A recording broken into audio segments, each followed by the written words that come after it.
Hello बच्चों, कैसे हो आप सभी। आशा करता हूं कि आप सभी ठीक होंगे। तो आज का हम जो सेशन स्टार्ट करने जा रहे हैं वो एक स्वामी विवेकानंद जी की जो क्विट्स है उसके द्वारा हम आपको मोटिवेट करेंगे। तो इसमें स्वामी विवेकानंद जी कहते हैं, उठो जागो और तब तक नहीं रुको जब तक आपको अपने लक्ष्य की प्राप्ति ना हो जाए।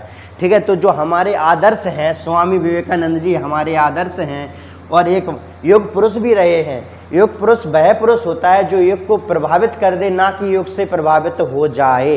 ये बहुत बड़ी बात है कि योग पुरुष वही होता है जो योग को प्रभावित कर दे अपने किए गए कामों से, ठीक है, ना कि योग से प्रभावित हो जाए। तो हमारे इतनी बड़ी सीख देने वाले श्री स्वामी विवेकानंद जी को मैं नमन करता हूं और उनके द्वारा दिया गया जो मोटिवेशनल कोट्स है, इससे कई व्यक्ति अपने जीवन में सफल हुए हैं, कई स्टूडेंट सफल हुए हैं अपने जीवन में। ठीक है, तो आज हम पढ़ेंगे 3 डिजिट मल्टीप्लाई। ठीक है, जो 3 डिजिट होते हैं उनका मल्टीप्लाई हम कैसे करें आसानी से जल्दी और विदिन सेकंड में। ठीक है, तो इसमें हम देखते हैं, जैसे हमारे पास कोई 3 डिजिट दिए होते हैं 1 2 3। ठीक है, और इसमें हमें जब मल्टीप्लाई करना हो 1 2 1 का यदि हम मल्टीप्लाई करें तो देखो साधारण इसमें क्या होता है, विधि है इसकी, या माने तो ट्रैक है। तो इसमें हम देखते हैं कि इसमें जब हम मल्टीप्लाई करेंगे तो क्या होता है कि 3 का 1 में मल्टीप्लाई करेंगे सबसे पहली बात, तो 3 1 जा 3। ओके, उसके बाद 2 का हम 1 में मल्टीप्लाई करेंगे और 2 का यहाँ पर 3 में मल्टीप्लाई करेंगे। तो 2 का जब 1 में मल्टीप्लाई करेंगे तो 2 आएगा हमारा, और 3 का 2 में करेंगे तो आएगा 6। अब दोनों को हम जोड़ देंगे, जब 6 और 2 को जोड़ेंगे तो कितने आएंगे हमारे 8। ओके, समझ में आ रहा है। इसके बाद हम देखें तो अब इसका मल्टीप्लाई 1 का 1 में मल्टीप्लाई, 1 का 3 में मल्टीप्लाई और 2 का 2 में मल्टीप्लाई करेंगे। तो हम देखें तो 1 का 1 में मल्टीप्लाई करेंगे तो कितना 1 आएगा, 3 का करेंगे 1 में तो आएगा हमारे 3, 2 का करेंगे 2 में तो आएंगे हमारे 4, 4 3 7 और 1 8। ठीक है, तो यहाँ पर भी हमारे 8 आ जाएंगे। ठीक है बच्चों, इसके बाद हम देखते हैं यहाँ पर स्टूडेंट कि इन मल्टीप्लाइयों के बाद हम देखें तो 1 का 2 में मल्टीप्लाई कर दो, 2 का 1 में मल्टीप्लाई कर दो, तो 2 एकम 2, 2 एकम 2, दोनों को हम जोड़ेंगे तो आएंगे हमारे 4, और फिर 1 का 1 में मल्टीप्लाई करेंगे हम तो आएंगे हमारे 1।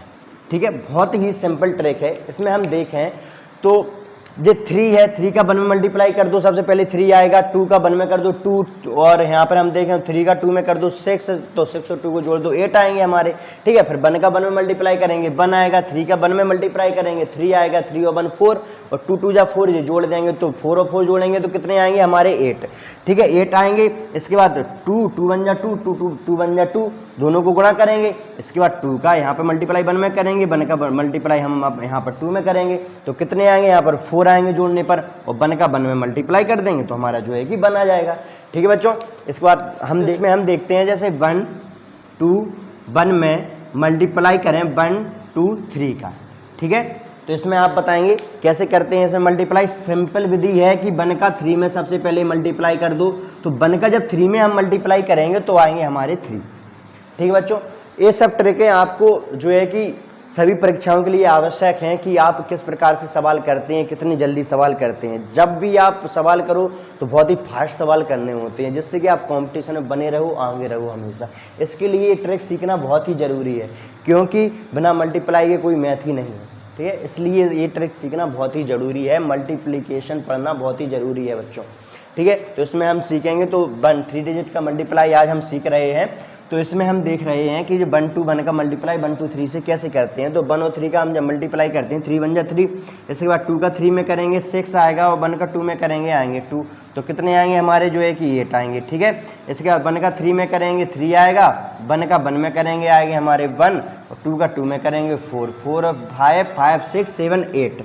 ठीक है, तो यहाँ पर कितने आएंगे 8 आ जाएंगे हमारे। इसके बाद 1 का 2 में करेंगे तो कितना आएगा 2 2 2 2 1 जा 2, तो 2 और 2 आएंगे हमारे 4, और 1 और 1 का मल्टीप्लाई करेंगे तो 1 आ जाएगा।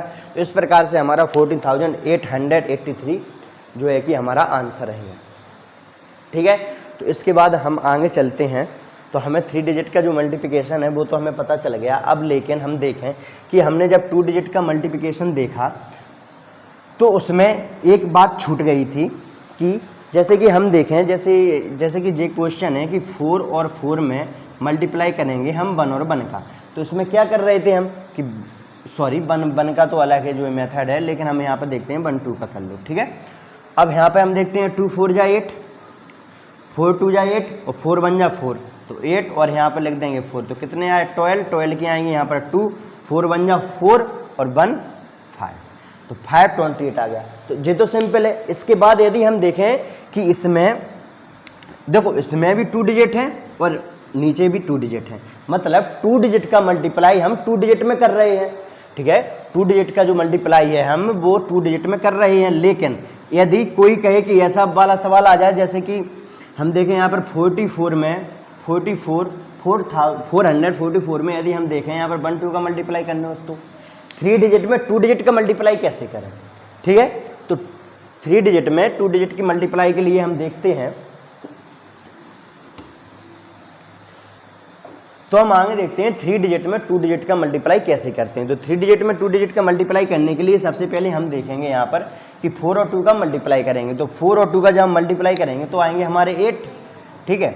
उसके बाद हम 4 का 2 में करेंगे, 4 2 जा 8, 4 1 जा 4, 8 और 4 कितने आएंगे हमारे 12 के आएंगे यहाँ पर 2, यहाँ पर बनाएगी हमारी कैरी, ठीक है। इसके बाद बच्चों क्या करते हैं हम कि 4 का फिर अब देखो हमने क्या किया था कि इसका इसमें मल्टीप्लाई किया, इसके बाद अगले स्टेप में इन दोनों का मल्टीप्लाई किया, ठीक है। लेकिन अब थर्ड स्टेप में हम देखेंगे क्या करेंगे कि 4 का 2 से और 4 का 1 से मल्टीप्लाई करेंगे।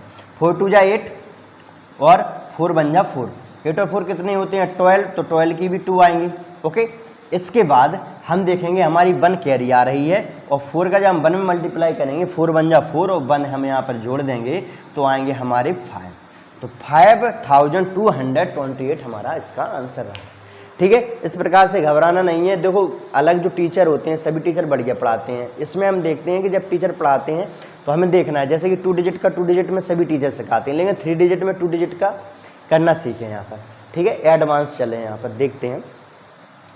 अब हम पढ़ेंगे 100 बेस्ड क्वेश्चन कि 100 और जो 100 से ज़्यादा जो ज़्यादा संख्या है उनका मल्टीप्लाई किस प्रकार से करें, और जो 100 से कम है मतलब लगभग 100 के करीब हैं उनका मल्टीप्लिकेशन कैसे करते हैं, ठीक है। तो इसमें हम देखते हैं कि जैसे हम यहाँ पर देखें 102, ठीक है।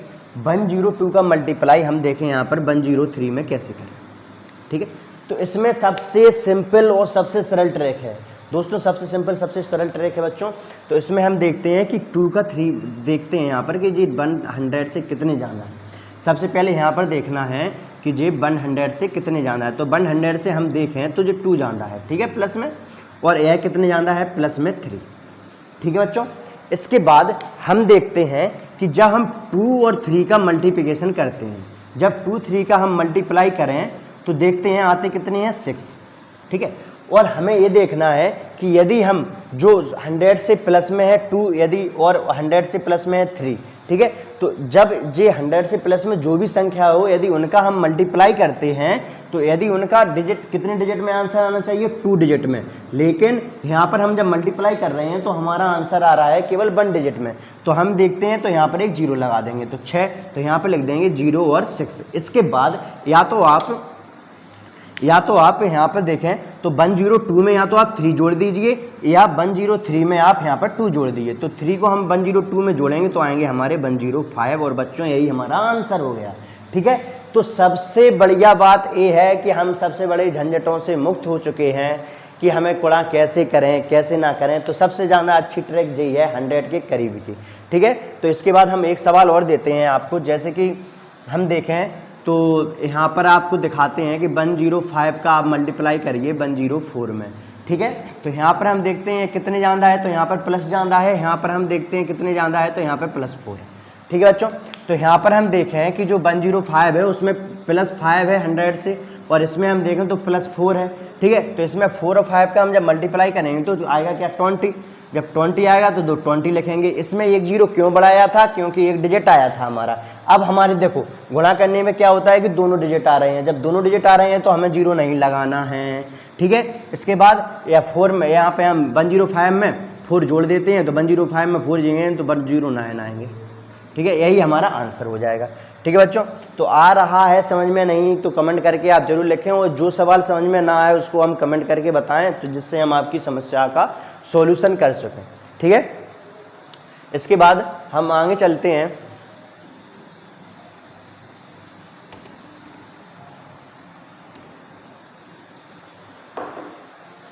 देखो 100 बेस्ड जो क्वेश्चन आंसर है उसमें हम देखते हैं कि आपने फर्स्ट स्टेप सीखा है। एक कौन सा स्टेप था? ये था हमारा फर्स्ट स्टेप, ठीक है। अब इसके बाद हम देखें तो सेकंड स्टेप की ओर चलते हैं। सेकंड स्टेप में कैसे क्वेश्चन आंसर आते हैं सेकंड चरण में? तो देखें तो सेकंड चरण में ऐसे क्वेश्चन आंसर आते हैं कि जैसे कि 97 का मल्टीप्लाई कर दो भैया 93 से कर दो। चलो ठीक है, हमने कहा ठीक है कर देंगे मल्टीप्लाई, क्या होता है। तो जिस सेकंड चरण हमारा स्टार्ट हो जाता है, तो जब सेकंड चरण हमारा स्टार्ट हो जाता है तो इसमें हम देखते हैं कि यह 100 से कितने कम, 100 से कम, ठीक है। तो 100 से कितने कम है? यहाँ पर -3, ओके बच्चों।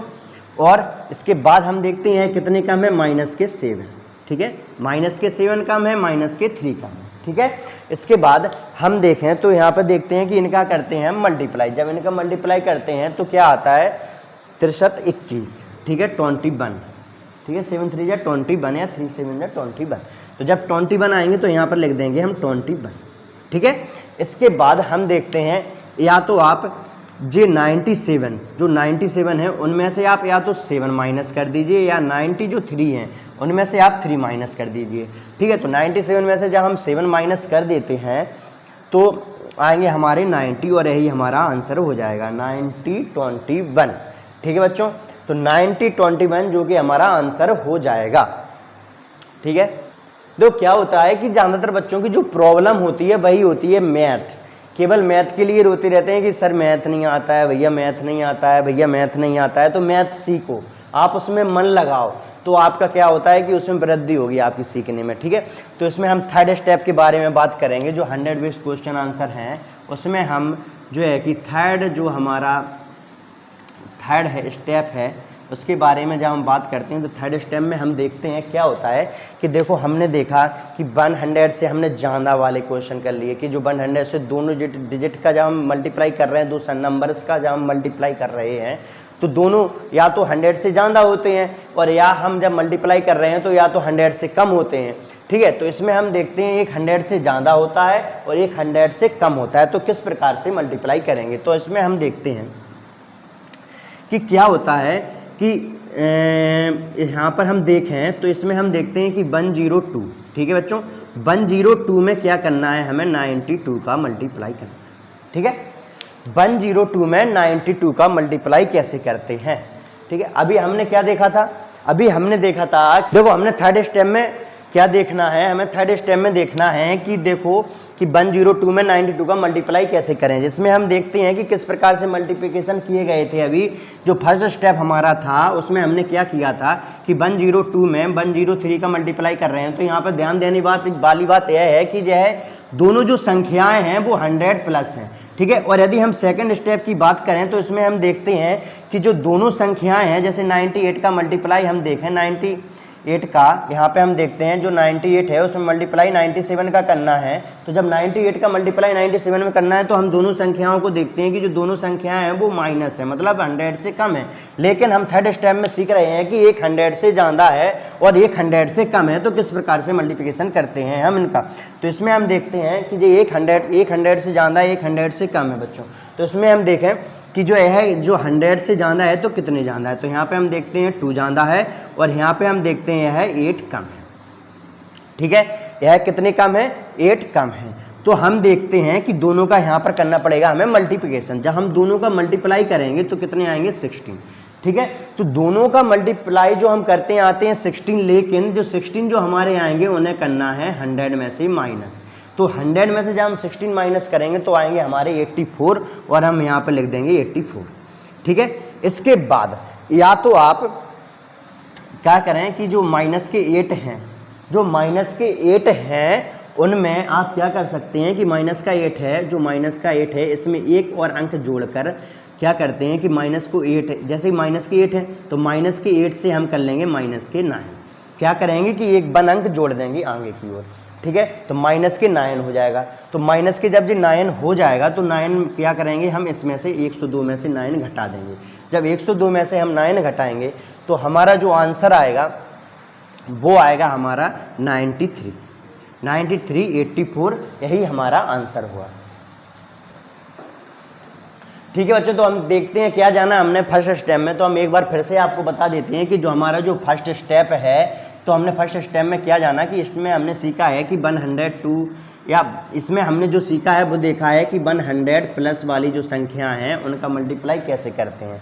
ठीक है, इसके बाद हम देखते हैं हमारा जो 2 स्टेप है, तो उसमें हमने क्या सीखा है कि 100 से जो माइनस वाली संख्या हैं उनका मल्टीप्लाई कैसे करते हैं। और जो हमने 3rd स्टेप है हमारा, उसमें हमने क्या सीखा है, उसमें हमने सीखा है कि एक तो 100 से जो फर्स्ट संख्या है वो 100 से प्लस में होगी और जो सेकेंड वाली संख्या है वो 100 से माइनस में होगी। ठीक है बच्चों, अब बच्चों यहाँ पर हम देखते हैं कि जो मल्टीप्लाई ऑफ 5 कैसे करते हैं, किसी भी संख्या में मल्टीप्लाई कैसे करें 5 का, विदिन सेकंड नहीं, विदिन पल्स। ओके, जो सेकंड से भी कम होती है वो होती है पल्स। तो इसमें हम देखते हैं क्या होता है कि हम 5 का मल्टीप्लाई देखते हैं यहाँ पर, तो इसमें 2 नियम है। कौन कौन से नियम है, इसका जो फर्स्ट नियम है उसमें हम देखते हैं, जो हमारा फर्स्ट नियम है उसमें देखते हैं कि यदि कोई सम संख्या है, ठीक है, यदि कोई हम देखते हैं यहाँ पर सम संख्या है और यदि हम उसमें 5 का डिवाइड देते हैं तो उसमें हमारा क्या होता है कि 1 0 लगेगा, डिवाइड देने के बाद 1 0 लगेगा बाद में। ठीक है, और जैसे कि हम इसका एग्जांपल देखें, जैसे कि हम देखते हैं कि यदि हम कहें कि 42 में जो मल्टीप्लाई करना है वो 5 का मल्टीप्लाई करना है, तो तुरंत क्या होता है कि जो सब संख्या हो तो उसमें क्या होता है कि क्या करना होता है, जब सम संख्या हो और हमें 5 का मल्टीप्लाई करना होता है तो सम संख्या हो और उसमें हम करेंगे 2 का डिवाइड। ठीक है, तो उसमें क्या कर देते हैं हम 2 का डिवाइड कर देते हैं और जो हमारा आंसर आता है 2 का डिवाइड करने के बाद जो हमारा आंसर आएगा, तो जो आंसर आएगा उसमें हम आखिरी में 0 लगा देंगे। जैसे कि 2 का डिवाइड करेंगे, यहाँ पर आएंगे 2 2 जा 4, 2 4 जा 8 और इसके बाद हमारे डिवाइड के बाद 24 आया, 24 के बाद हम लगा देंगे यहाँ पर 1 0, तो हमारा 240 आंसर हो जाएगा। ठीक है बच्चों, इसके बाद हम देखते हैं, इसके बाद हम देखें तो जो सेकंड वाला नियम है वो कैसे है। ठीक है, इसका जो सेकंड रूल्स है वो क्या है, यदि दो हमने कहा कि सम संख्या में हम 2 का डिवाइड देते हैं, जो हमारा डिवाइड के बाद जो आंसर आता है भाई हमारा उसमें हम क्या करते हैं 0 ऐड और कर देते हैं पीछे से, तो जब 0 ऐड कर दें तो हमारा आंसर हो जाता है। यदि हम कहें 48 की जगह 49 हो तो क्या करेंगे, तो सेकंड नियम यही कहता है कि यदि हम देखते हैं कि जब विषम संख्या हो, जब कोई विषम संख्या हो तो क्या करेंगे, विषम संख्या हो तो उसको करेंगे हम सम में परिवर्तित। कैसे कि जब हम देखते हैं यहाँ पर कि जब हम देखें 49 में यदि हम कहें 5 का मल्टीप्लाई कीजिए तो हम क्या करेंगे, 49 में से क्या करना है हमें 49 माइनस 1 कर देंगे। 49 माइनस 1 करेंगे तो हमारा कितना आएगा 48, और जब 48 आएगा तो हम क्या करेंगे 48 में देंगे हम 2 का डिवाइड, और जब 48 में हम 2 का डिवाइड दे देते हैं तो आएगा हमारे कितना यहाँ पर 24। इसके बाद यहाँ पर 0 ना लगाकर हमें लगाना है बच्चों केवल 5। ओके, इसके बाद केवल 5 लगाना है। तो जब कोई भी हमारे लिए जब कोई विषम संख्या आ जाती है तो उसमें हम क्या करते हैं, हमने देखा सम संख्या में, तो यहाँ पर हम देखते हैं जब हम सम संख्या में हमने पढ़ा तो क्या करते हैं, जब सम संख्या दी रही होती है उसमें हमें मल्टीप्लाई 5 का करना होता है तो उसमें हम 2 का डिवाइड दे देते हैं और लास्ट में 0 लगा देते हैं। ठीक है, जैसे कि हमने 48 का देखा तो हम 2 का डिवाइड दे देते हैं और यहाँ पर 24 आ जाता है और 0 यहाँ पर हम लगा देते हैं। लेकिन जब हमारे सामने जब विषम संख्या दी रही होती है तो उसमें हम क्या करते हैं, जैसे कि 49 दिया है तो इसमें हम क्या करेंगे 49 में से 1 घटा देंगे तो हमें 48 प्राप्त होता है, और 48 में जब हम 2 का डिवाइड देंगे तो हमारे पास 24 बचेगा और यहाँ पर लास्ट में 5 लगाना है। क्यों, क्योंकि यह एक विषम संख्या है। इस प्रकार से देखें यह नियम कैसे बन रहा है, तो यहाँ पर हम देखते हैं कि 49 है। ठीक है, 49 के बाद हम इसे लिख सकते हैं 48 प्लस 1 लिख सकते हैं यहाँ पर। इसमें 5 का मल्टीप्लाई करना है तो यहाँ पर हमने 2 का डिवाइड तो दे दिया, तो कितने आए हमारे यहाँ पर 24। यदि हम देखते हैं तो 5 में हम मल्टीप्लाई करेंगे यहाँ पर, तो 5 का जब 1 में मल्टीप्लाई करेंगे तो 5 आ जाएगा। ठीक है, इस प्रकार से हम देखते हैं।